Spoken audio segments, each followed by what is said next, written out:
चीन की चाल को नाकाम करने के लिए सेना ने पश्चिम बंगाल के सिलीगुड़ी कॉरिडोर के नजदीक त्रिशक्ति प्रहार नाम से युद्ध अभ्यास किया।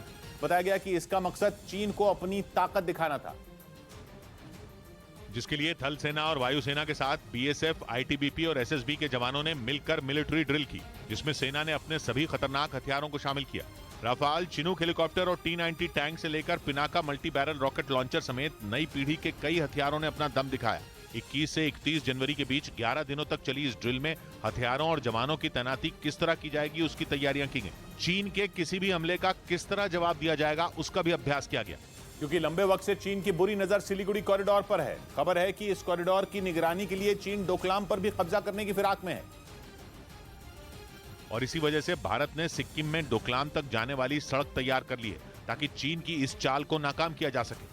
असल में सिलीगुड़ी कॉरिडोर, जिसे चिकन नेक के नाम से भी जाना जाता है, वो पश्चिम बंगाल का 30 किलोमीटर लंबा और 20 किलोमीटर चौड़ा वो हिस्सा है जो सामरिक रूप से बेहद अहम है, क्योंकि यही हिस्सा पूर्वोत्तर के राज्यों को जमीन के रास्ते जोड़ता है। इसके अलावा हाल ही में खबर यह भी सामने आई थी कि चीन ने डोकलाम के पास अपनी गतिविधियां बढ़ा दी हैं, जिसके बाद भारतीय सेना ने भी उस इलाके में अपनी तैनाती लगभग दुगनी कर दी। इसके साथ ही सेना ने त्रिशक्ति प्रहार से युद्ध की तैयारी कर चीन को अपने इरादे जता दिए।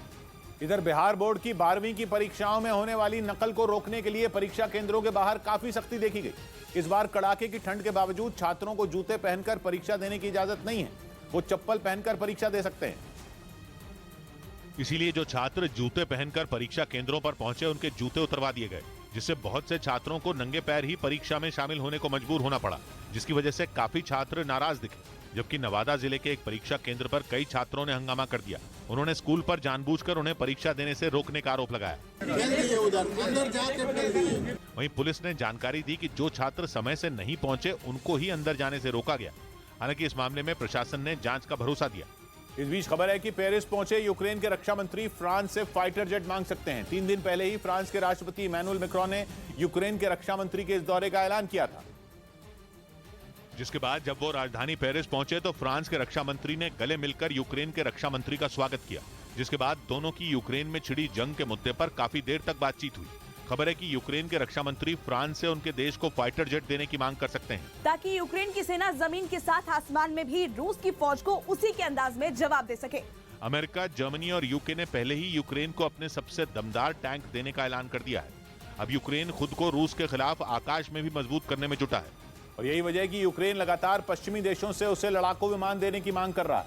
ऐसे में आशंका जताई जा रही है कि यूक्रेन के रक्षा मंत्री का यह दौरा काफी अहम साबित हो सकता है, क्योंकि कुछ रोज पहले ही फ्रांस के राष्ट्रपति इमैनुअल मैक्रोन ने कहा था कि उन्होंने यूक्रेन को कभी फाइटर जेट की सप्लाई करने से इनकार नहीं किया। हालांकि उनकी तरफ से इतना जरूर कहा गया कि यूक्रेन को फ्रांस लड़ाकू विमान देने पर विचार तो कर सकता है, लेकिन कुछ शर्तों के साथ। शर्तें ये हैं कि फाइटर जेट देने से दोनों देशों के बीच तनाव न बढ़े और फ्रांस के दिए लड़ाकू विमान रूस की धरती पर तबाही न मचाएं। हालांकि इससे पहले फ्रांस की तरफ से जंग में यूक्रेन को air defence system, rocket launcher और कई सैन्य उपकरण दिए जा चुके हैं। मैंने नहीं देखा इस तरह का चीट, इस तरह का क्रिमिनल माइंड पूरे जेल स्टाफ को ब्राइब कर देगा। मैं सोच भी नहीं सकता था गवर्नमेंट फंक्शनरी को इम्पर्सनेट करता था, आवाजें बदलता था।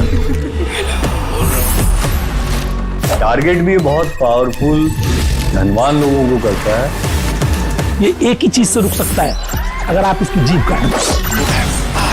न्यूज चैनलों के इतिहास में पहली बार न्यूज 18 इंडिया की web series FIR number 208 streaming 3 फरवरी 9 PM